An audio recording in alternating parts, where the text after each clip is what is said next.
What it do, reality crew? It's your main man, Reality, and I'm back, y'all, with another video, y'all. Hey, today, man, we got another banger for y'all. I'm gonna pump this shit out. Hey, yo, man. First and foremost, y'all, I want to thank all my subscribers, y'all. Hey, man, check this out. We on the road to 1 million and beyond. You hear me? But first checkpoint is 10K, y'all. We hit that 10K mark, y'all. Let me tell you something. I'm going to be giving away, y'all. I'm going to be giving away every month, forever, y'all. As long as YouTube pays me, I'm going to pay you. You hear me? Hey, like I said, man, y'all keep on subscribing, man. Keep joining the crew, man. Helping this channel get very, very big as you want it to. Over here, man, we just doing blind reactions. We do a little bit of everything, man. You know what I mean? But today is going to be a reaction video. All my reaction videos are blind reaction, y'all. So it's basically, you know, I don't see the video first. You know, I'm watching it with the crew. You know what I'm saying? And so today's video, it comes to you from Marvelous Videos. All right. And the title of this is Hannibal Lecter Origin: How Family Trauma and War Created the World's Most Infamous Cannibal, y'all. Question mark, y'all. Hey, shout out to Marvelous Videos, man. Hey, man, I appreciate the content, man. You keep doing your thing, and I'm gonna keep doing mine, you know what I mean? But as always, y'all, I ain't gonna hold you up too long, man. Let's get straight into this video, y'all.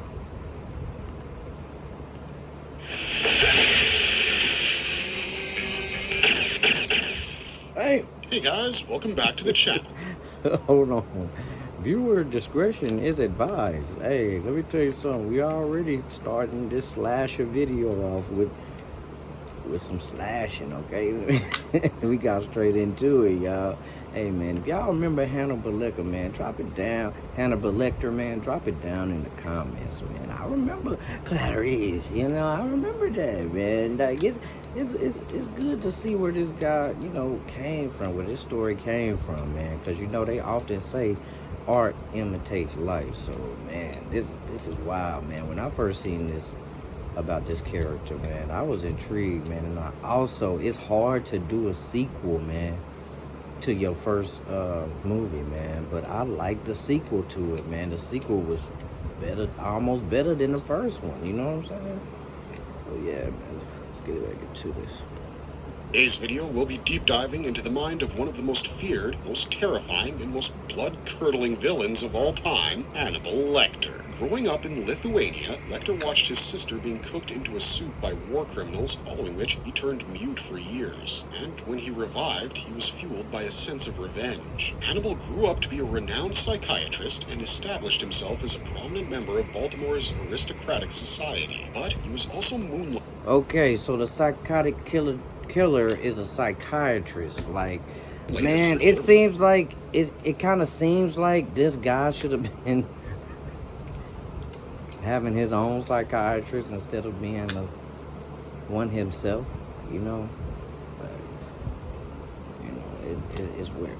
It's weird, bro. I mean, Lithuania. I mean, come on, y'all. I mean, these third world countries, and then back in the day, man, you gotta understand that, man, it was so easy to get away with crime, y'all, because with the lack of technology, the lack of camera systems and all this and stuff like that, man, it was just hard, man. Just think about the detectives out there, man, trying to piece it together, man.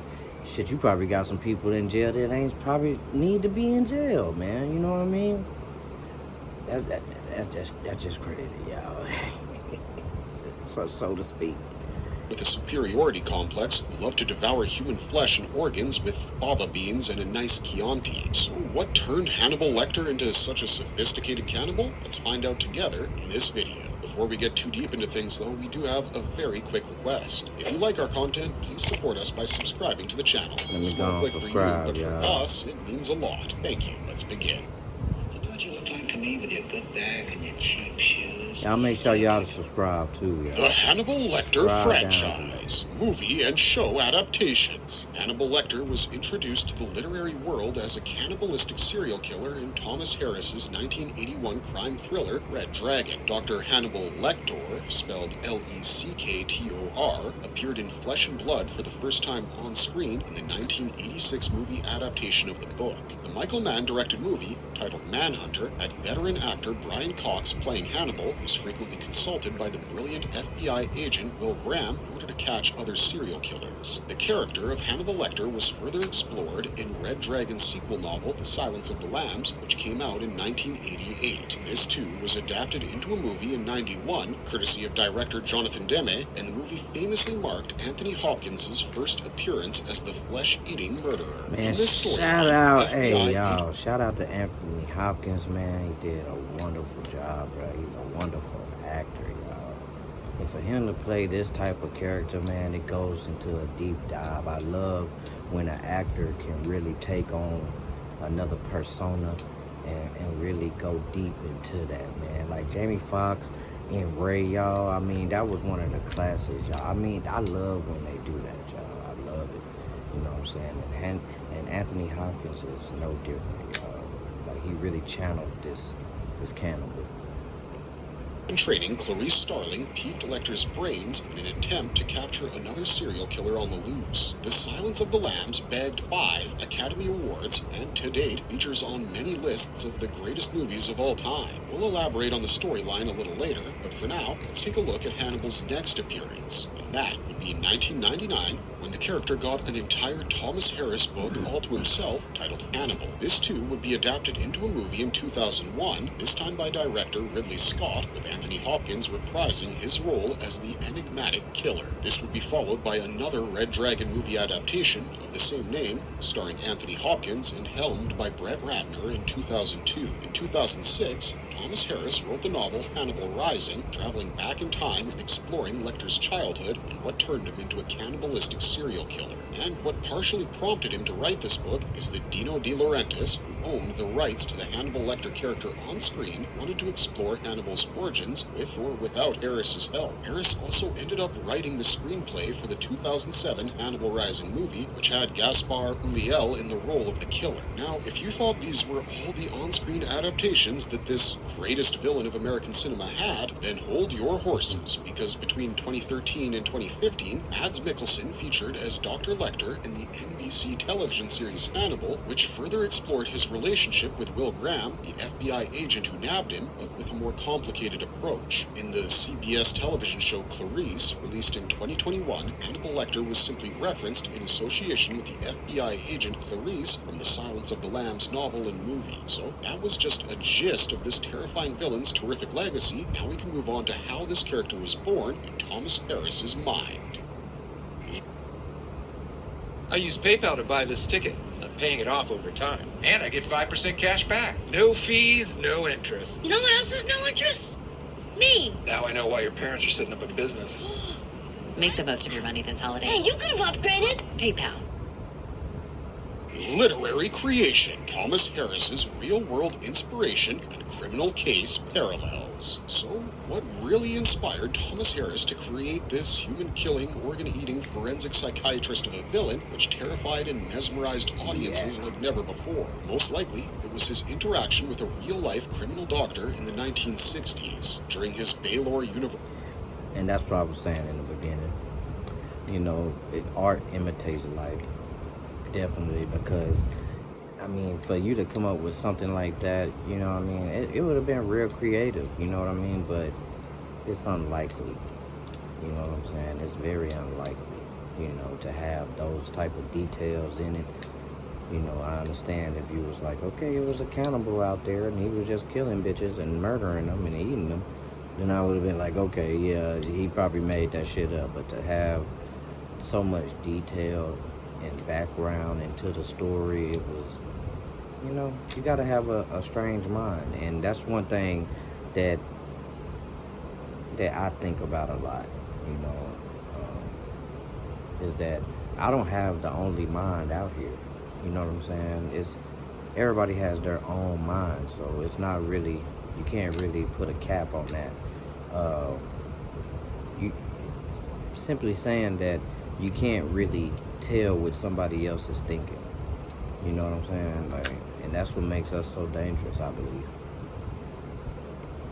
Days in Texas, Harris covered the crime beat for the Waco Tribune Herald newspaper and also wrote for the American magazine Argosy. For an interview with the psychopathic killer Dykes Askew Simmons, a 23-year-old Harris traveled to the Nuevo Leon State Prison in Mexico. During his time in prison, Simmons, who was convicted for murdering 3 people, attempted to escape by bribing a prison guard. But Simmons was betrayed when the guard took his money, shot him in both calves, leaving him disfigured. When Harris visited Simmons, he was being treated by a brilliant... What kind of psycho you gotta be to shoot people in calf? In a person in both calves? Like, bruh, that's precision, like motherfucker.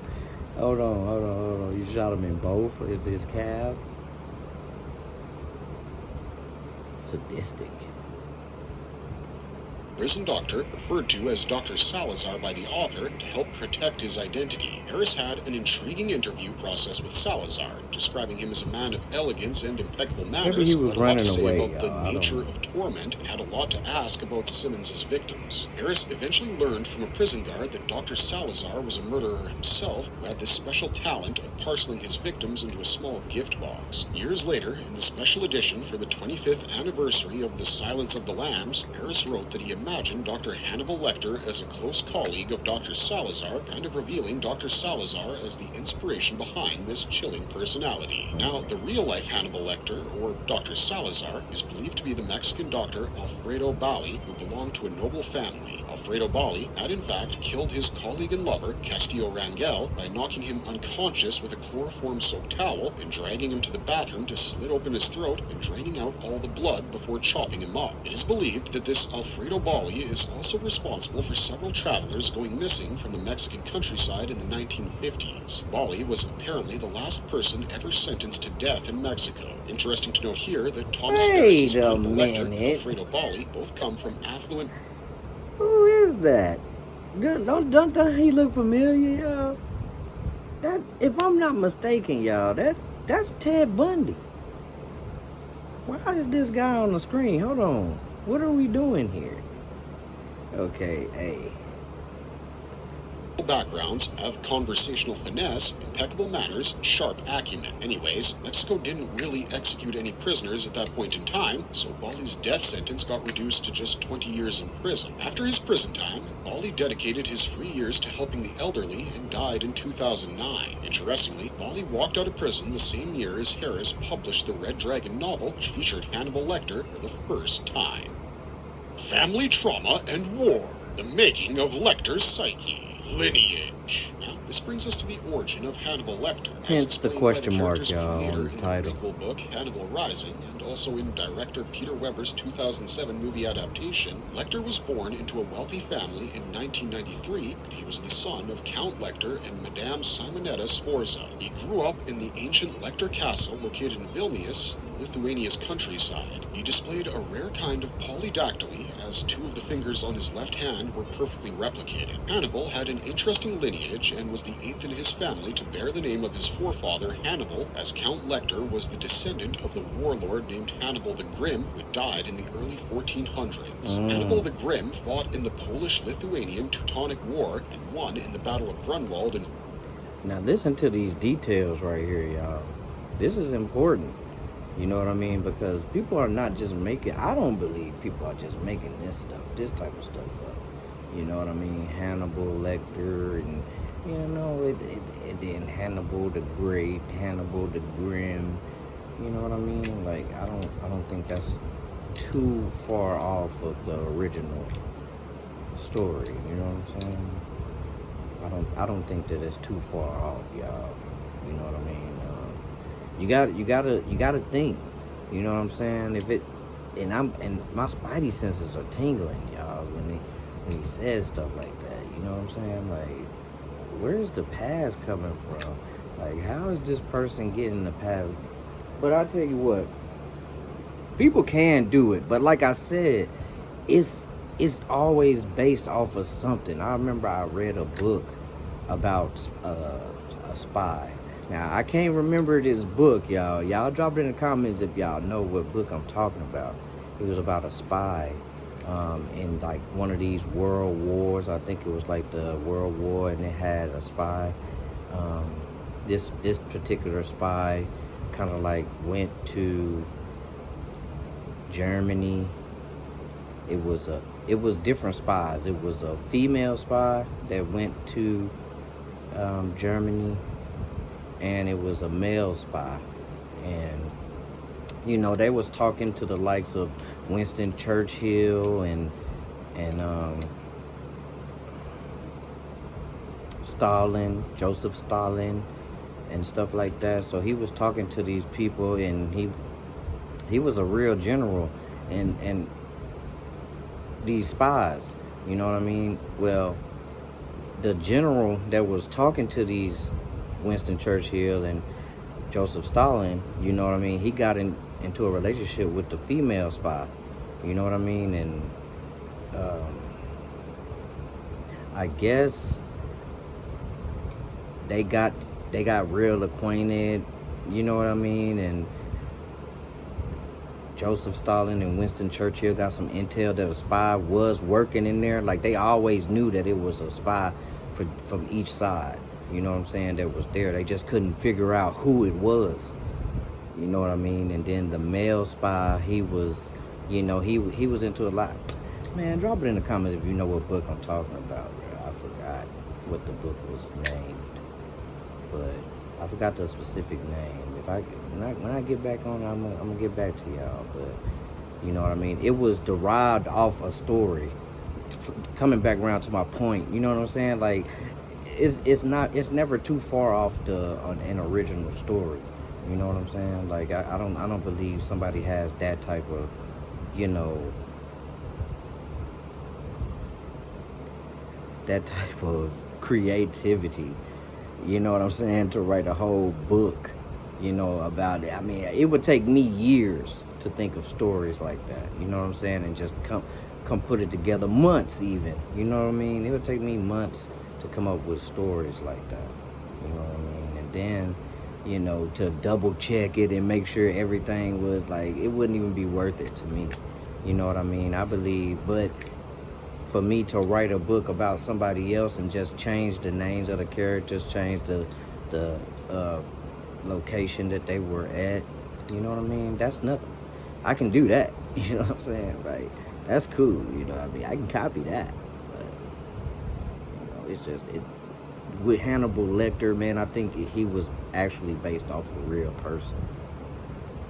1910 against the Teutonic Order. He used the prisoners as laborers to build the Lecter Castle within just 5 years. Hannibal's mother, Madame Simonetta, belonged to both the Sforza and Visconti families, who separately ruled Milan for over 2 centuries. Years later, while disguising himself as Dr. Fell, the curator of the Capponi Library in Florence, Hannibal extensively researched whether he was also a descendant of Giuliano Bevisanghe, a brutal and fearsome 12th century figure from Tuscany, with Bevisanghe apparently meaning blood drinker. From his fragmented family history, Hannibal also believed himself to be of Machiavellian descent, but somehow he could never discover solid bloodline connections. He was also a distant cousin of the 20th century Polish-French artist Balthus.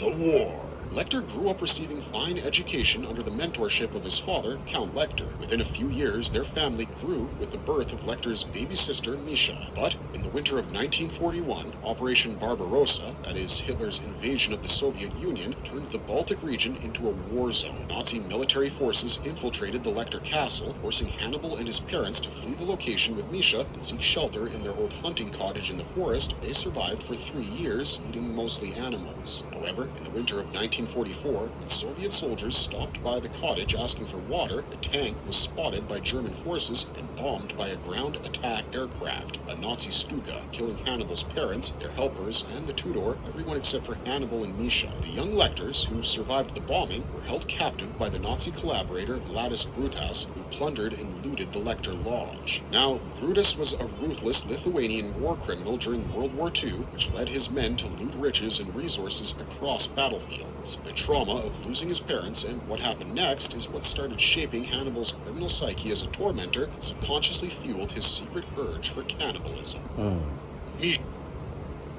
I use PayPal to buy this ticket. I'm paying it off over time. And I get 5% cash back. No fees, no interest. Misha Now, that being said, man, prayers up to everybody that lost their life in the war, man. Wartime can be very crazy. But in this story, man, just imagine how that could have felt. You know what I'm saying? Like, you losing both of your parents, yo. Like, just, you had them and now you don't have them. You know what I'm saying? And to piggyback on what the guy was saying, like, he was, you know, that's probably where he got his cannibalistic nature.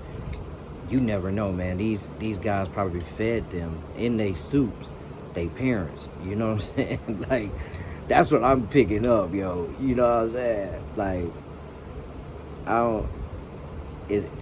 that's where my mind goes. You know what I'm saying? I'm like, dang, they had soup. Like, why mention the soup? You know what I'm saying? Like, why is this something that is remembered right here? Like, and this guy looks like, you know, a murderer. You know what I'm saying? Like, somebody that just don't give a damn. And when it's wartime and you fighting the other side, you tend not to give a damn. You know what I'm saying? About anything. You know what I'm saying? And you can really lose yourself in war. You know what I mean? They talk about it all the time, y'all. And so, yeah, man. Like, I'm thinking that's what happened, y'all. Let's see. death, Brutus and his men decided to take shelter in the remains of the Lecter cottage, as the location was secluded and blocked off. They kept the children alive to present them as a front for when soldiers attacked the cottage. However, without much food supply, Brutus and his men soon began to starve and turned to the two young ones as a last resort, deciding which to go for first. Misha Lecter was picked out for being chubby, and one of Brutus's men sang a Lithuanian lullaby while she was taken outside and chopped up by Brutus with an axe. Her flesh was boiled in a stew and eaten by the men to survive the harsh winter. Later in the novels, it was hinted that Hannibal too was forced to eat his sister unknowingly, as Brutus described Hannibal as the boy who had dinner with him during the war. After the winter passed, the lodge was attacked by Russian soldiers, forcing Brutus and his men to flee. Somehow, Hannibal escaped with chains still attached to his neck. Lost and turned mute by shock and grief, Lecter walked through the forest with his father's binoculars and was eventually found by Soviet soldiers who took. Now, in this movie, given that it was his sister, but you know how sometimes movies don't really tell everything. You know how you read a comic book and then you watch the movie and you like, that ain't what happened. That ain't. Yeah, I mean, it ain't. I mean, it has some of the parts, but that ain't what really happened. Yeah, I think they also ate their parents too, y'all. I think the original story is. I mean, if I'm not mistaken, y'all, if I'm not too far off, you know what I mean? That's where it's taking me, y'all. What y'all think? To the Lecter Castle, which was at that point operating as an orphanage for war children. 2 years later, when Hannibal turned 13, he was adopted by his uncle Robert Lecter and brought to France, where he received further education and was influenced by Japanese culture, all thanks to his aunt, Lady Murasaki, nursed him back to health and taught him to speak again. Lecter developed an instant fascination with Lady Murasaki and marked his first kill when a butcher was rude to her. After Uncle Robert died from a heart attack, Lecter moved to Paris with his aunt, where he graduated early and became the youngest person to be admitted to medical school, where he was mentored by Dr. Dumas. First act of conscious cannibalism, emergence of a killer. Like we said before, witnessing his sister's death and cannibalism by Brutus marked the beginning of his transformation into a vengeful killer. Later in the novels, Hannibal explained that Misha's death stripped him of his faith in God and made him believe that there was no real justice in the world. His criminal streaks started showing during his orphan days, where, even as a mute kid, he attacked and wounded those who bullied him and others. In fact, he used to call upon his memories of Brutus killing Misha just so he could be angry enough to hurt the bullies. Hannibal's foray into cannibalism was triggered further by the death of his uncle, who suffered a heart attack during a confrontation with a local butcher, Momund, who hurled profanities at Lady Murasaki. Hannibal would kill Momund with a tonto and offered his head to Murasaki's samurai ancestor, Date Masamune, as the tonto had once belonged to him. What followed was his first conscious act of cannibalism, where he cut off Momund's cheeks and with tips from the house chef cooked them with mushrooms and relished the preparation. Somehow, Hannibal came under the suspicion of Inspector Pascal Popple, but he managed to fool a lie detector test, and even Lady Murasaki came to his rescue. Be honest, bestie. Are you still hanging on to those crusty old paper posters? Listen, I'm all about nostalgia, but your grip is screaming for... Psychopathy and methods. Hannibal's ritualized murders. Beheading the butcher was just the first of Hannibal's many murders and cannibalistic acts. When he went back to Lithuania in 1951 to dig up his sister's remains in the forest and give her a proper burial, he discovered the dog tags of Brutus's men. He promised Misha that he would avenge her death, and neither Inspector Popil or Lady Murasaki could convince him to do otherwise. When one of Brutus's men, Dordlik, who had sung the lullaby to Misha, attacked Hannibal, he killed Dordlik in return and ate the flesh off his cheeks. Hannibal would eventually behead Dordlik by tying his head to a horse. When the news of Dordlik's death reached Brutus, he assigned Milko to kill or bribe Hannibal, but Hannibal killed Milko by drowning him in formaldehyde. After Lecter failed in his first attempt to kill Brutus at his home, Brutus had Murasaki kidnapped and confined on a houseboat. When Lecter tracked down Brutus, the confrontation revealed that Brutus had his men feed Lecter the broth containing Misha's flesh during the war. In retaliation, Hannibal carved the initial M repeatedly on Brutus's chest and then burned him to ashes along with his boat. Before leaving France, Hannibal killed the final member of Brutus's group, Brents, with a cleaver. Hannibal was eventually arrested for the murders by Popil, but he was let go after a trial because of insufficient evidence and testimonies from Dr. Dumas and the police forensics labs where he had worked as a volunteer. In fact, Hannibal had become something of a hero in France for killing the Nazi collaborators. Mind you, Hannibal was still in his early days as a killer. He was a teenager by the time he finished off Brutus and his men, so these are pretty much the major kills by Hannibal Lecter from the Hannibal Rising storyline. In later years, when his killer personality had flourished completely and he was on a full-fledged murder spree, Hannibal mutilated and cannibalized several victims, as mentioned in the storylines of Red Dragon, The Silence of the Lambs, and Hannibal. In 1970s Baltimore, Hannibal, while practicing as a psychiatrist, killed his sixth victim, a bow hunter, and he had him displayed as a wound man on his laboratory pegboard, just as seen in medical journals. FBI profiler Will Graham noticed that the bow hunter had the same leg injuries as the wound man from the books, and that perhaps inspired Hannibal to kill this man and hang him up to replicate the wound man in real life. He also killed a certain Darcy Taylor and cannibalized the flesh from her back. One of the most chilling confessions of Hannibal Lecter is admitting to the cannibalism of a census taker to FBI trainee Clarice Starling. "I ate his liver with some fava beans and a big Amarone," he tells her in the novel. In the film, Silence of the Lambs, the makers have changed a big Amarone wine to a nice Chianti, which some say isn't an ideal pairing with, any kind of liver. Moving on, Hannibal was on the board of the Baltimore Philharmonic Orchestra when he killed his ninth victim, the flower.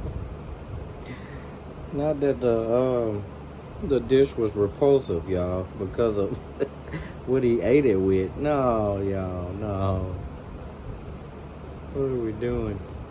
Benjamin Raspail by piercing his heart with a stiletto, because apparently his lack of talent affected the entire orchestra. Hannibal then cooked his thymus and pancreas and served it at dinner with his fellow musicians. Hannibal also killed Lieutenant Boyle of the Memphis Police Department by beating him to a pulp with a riot baton and disemboweling him. Just like Boyle, Officer Pembry too was in charge of guarding Hannibal at the Memphis police custody. Hannibal killed Pembry by biting his face, spraying him with mace, and then skinned his face with a utility knife. After escaping from Baltimore, Hannibal killed Capone library curator Dr. Fell, buried him in concrete to steal the curator's identity. While living in Florence, Hannibal killed the pickpocket Noco by severing his femoral artery and making him bleed to death. Hannibal's next kill was Detective Rinaldo Pazzi, who figured out who Lecter was. Hannibal threw him off the Capone library window. Hannibal showed particular cruelty to Paul Krendler, a deputy assistant attorney general from the United States Justice Department, who was apparently Clarice's arch-enemy. Hannibal removed Krendler's cranium while he was still alive and then scooped out parts of his brain to saute with capers and lemon. In the book Hannibal, Lecter shares the meal cooked with Krendler's brain with Clarice, who finds it delicious, but in the movie, Clarice is appalled when Hannibal feeds Krendler parts of his own brain. In the movie Hannibal, Lecter murdered two couples at separate times and staged their bodies as recreations of Botticelli's Venus and Primavera paintings. Interestingly enough, not all of Hannibal's victims suffered extreme torment or pain before dying. Some fans theorize that's because torture releases certain hormones in the victim's body which would deteriorate the quality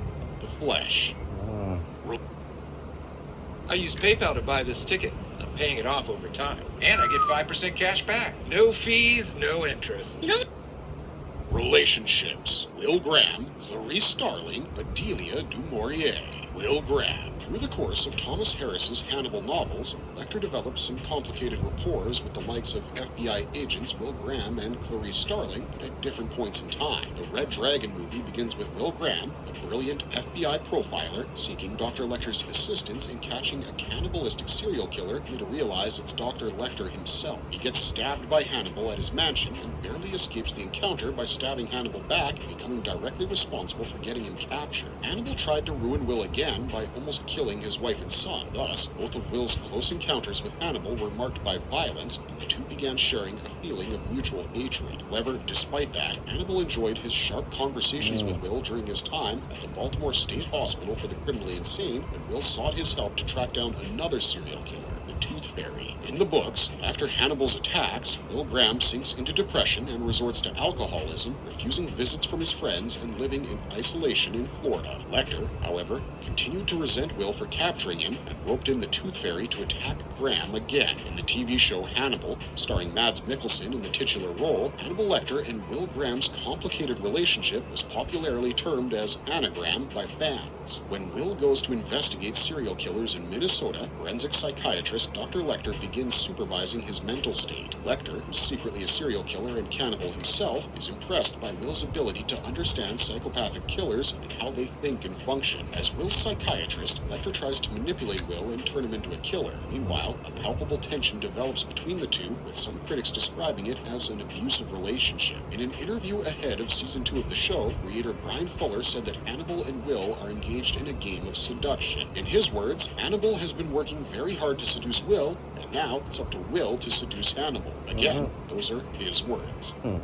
Clarice Starling. In the books, it's a twisted relationship that FBI agent Clarice Starling and Lecter share. When Starling seeks Lecter's help in Baltimore, he denies her at first, but when the other inmates humiliate Starling, Lecter warms up towards her. As an agent in making, Starling has to offer disturbing details of her childhood for Lecter to help her in catching the serial killer Buffalo Bill. This is when Lecter learns about Starling being traumatized by the slaughtering of lambs at her uncle's house as a child. And later, when Starling manages to nab Buffalo Bill, Lecter congratulates her with a letter, asking if the lambs have stopped screaming. That's what gives the book, Silence of the Lambs, its name. Several years after Lecter escapes, Starling is entrusted to track him down, and in her attempts to do so, she collaborates with a Lecter survivor named Verger, a vicious pedophile himself. Eventually, Starling attempts to save Lecter when Verger has him captured, and Verger is someone who breeds wild boars just so they can eat Lecter alive. When Starling gets injured in the shootout, Lecter secures her and treats her at a secret rented property. Owing to this fondness for Starling, Lecter also kidnaps her arch-enemy, Krendler. Together, they eat his brains with Krendler watching. Lecter even forces Starling to act as his dead sister Misha, but Starling refuses and retains her own identity, and they eventually become lovers. However, in the storyline of the film Hannibal, Lecter doesn't try to brainwash Starling, a character brilliantly portrayed by Jodie Foster. Instead, Starling handcuffs herself to Lecter in order to capture him for the FBI. But instead of hurting her to escape, Lecter chops off his hand to flee. As we mentioned before, they don't even savor Krendler's brain together. Instead, Krendler feeds Hannibal's brain to Krendler himself. Bedelia du Maurier. Brian Fuller's TV series Hannibal introduced a Hey, that was a lot, y'all. If you gotta rewind that to figure out what's going on with that scene right there, man. And on top of that, y'all, major spoiler alerts throughout this whole video. But guess what, y'all? That don't affect me, y'all. Like I still love going back and watching the movie for myself just to get a good idea of what was even said. You know what I'm saying? Like, I know what to look for, you know, now. As a matter of fact, I kind of like spoiler alerts. You know what I'm saying? Because it makes me want to watch the movie even more. You know what I'm saying? I don't know about y'all, man, and I apologize for the spoilers.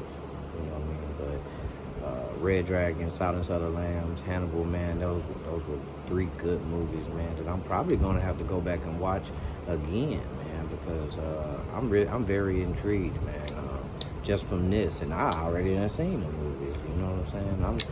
I'm like, dang, I didn't even know this and know that. You know what I'm saying? So I gotta go back and do some research, y'all. For real.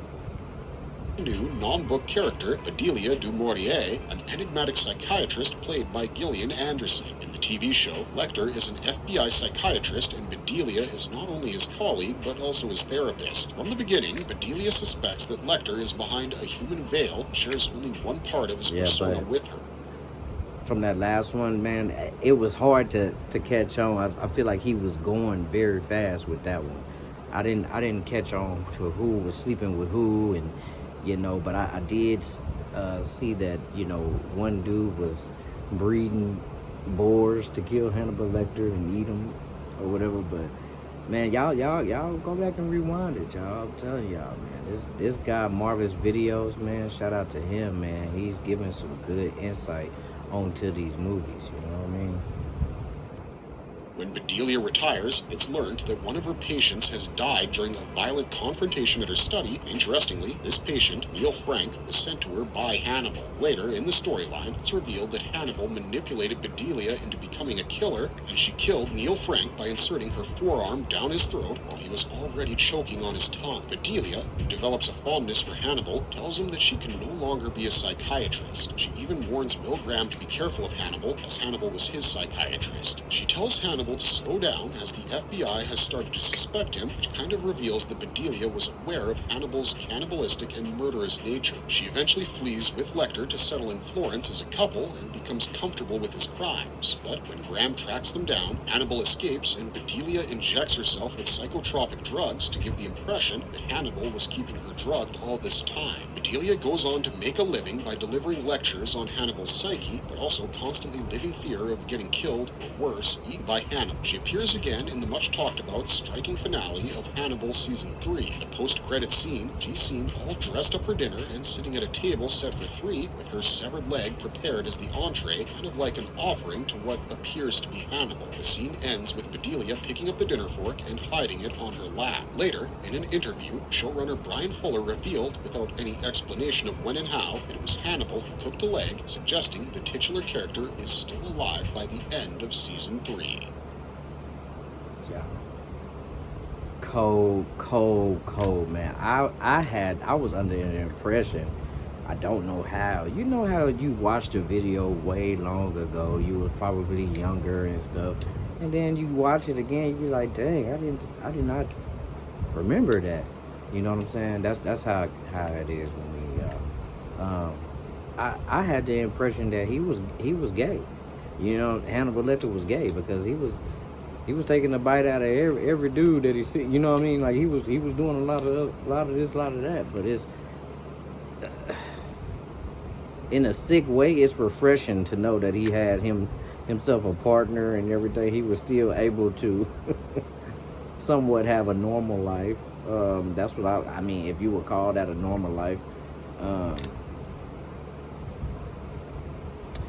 He still was on the run, but birds of a feather, because this lady done stuck her whole forearm down somebody's throat. Man, match made in hell, bro. That's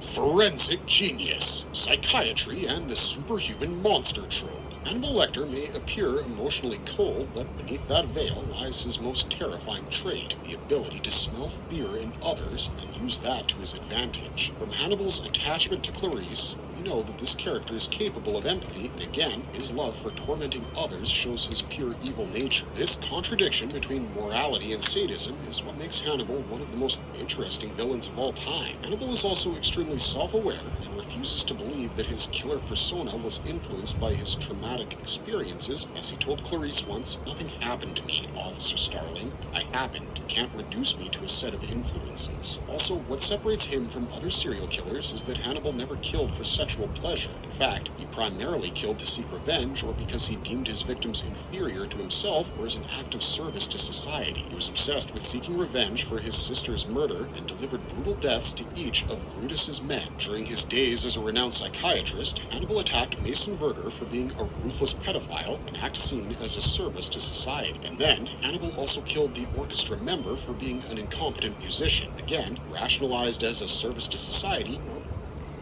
I believe that he killed just because he could. You know what I mean? Just because he wanted to. He wanted to kill. you know, from the guy that came to, you know, cause he even knew him. You know what I'm saying? He even knew. He was like, okay, this Hannibal Lecter. He threw him off the balcony. You know what I'm saying? Like, he was just ruthless, y'all. Like, this is somebody that just doesn't care. And back in them days, y'all, that's what I'm saying, with this camera system and everything like that, bro, it was so easy to get away with crimes, y'all. You know what I'm saying? Like, it was so easy, bro. You could frame whoever you wanted. And this guy had diplomatic status, bro, because he's still flying the country, flying to other countries, you know, doing his thing, y'all. You know what I'm saying? Like, he escaping prison. He escaping the mental hospital. You know what I'm saying? Like, this guy killed because he loved to do it. And he had to have that taste of human flesh. You know, he had to have it. You know what I mean? If he had the time to do it. You know, if he wasn't running from the laws and he had time to do it, oh yeah, he'd cook him up a little something.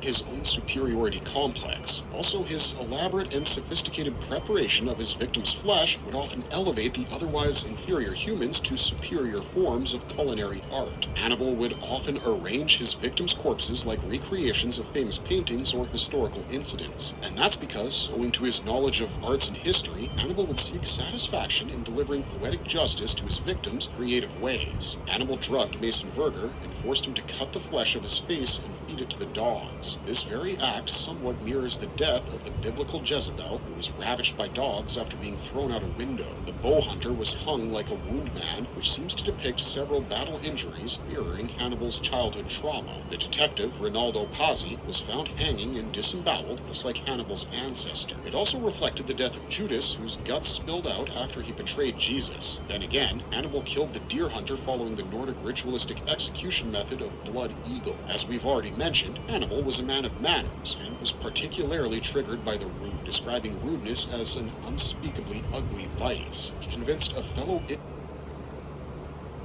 Okay, so throughout everything, you know what I mean? The reason why I feel like people are so drawn to this character is because he's seeking justice, his own justice.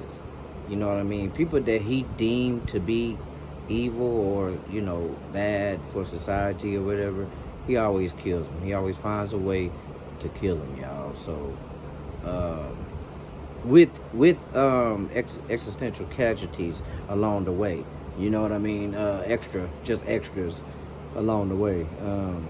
But yeah, I think that's why I'm gravitating to this character, because, you know, it seems like the people that has a bad attitude, you know what I'm saying, that did horrible acts to other human beings and stuff like that, these are the people that he's taking out, you know what I'm saying? And you almost want him to get away with his crime, you know what I mean? And I don't know what that's saying about me. I probably got to call my therapist after this video, but in all seriousness, I mean, I think that's why this was so good, y'all. Like, this to me, you know, for this character, everybody that played Hannibal, man, they deserve awards for this.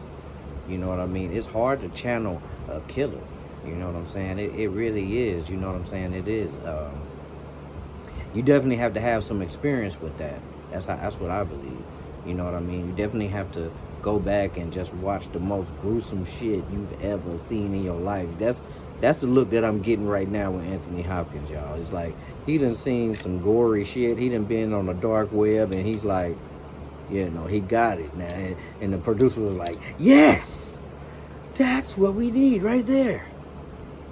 to kill himself for flinging semen at Clarice Starling. Lecter's caregiver later told Starling that Hannibal would often eat the room. I would say it's like having another producer in the room that knows exactly what your song needs. This is co-producer. The fastest way to find samples that fit your...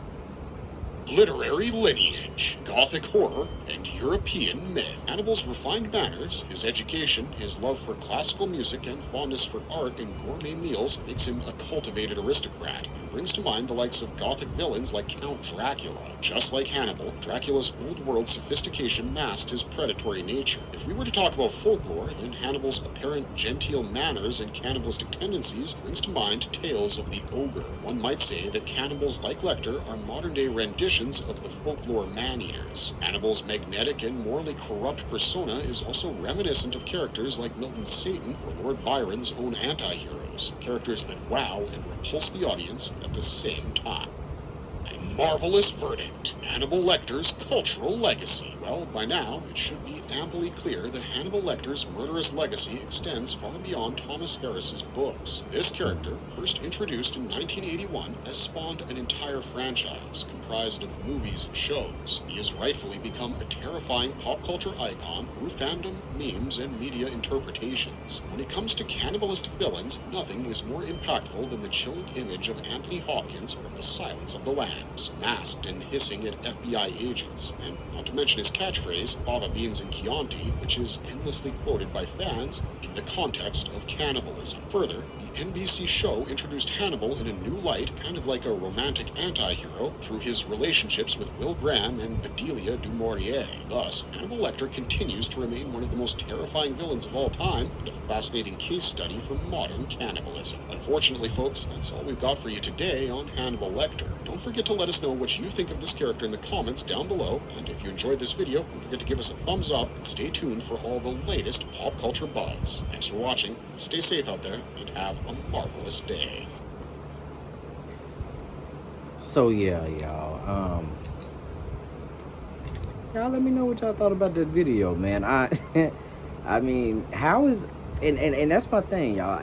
It's very weird how, you know, this is a case study for cannibalism. Like, is it real? Like, how is this a case study if it's not real, yo? You gotta ask yourself that, man. But we done reached the end of this video, y'all. Another video down in the books, y'all. How y'all like that video? If y'all like that video, please like and subscribe, y'all. Like, comment, and subscribe. Don't forget that, y'all. Don't forget that. Alright? And like always, y'all, happy camping.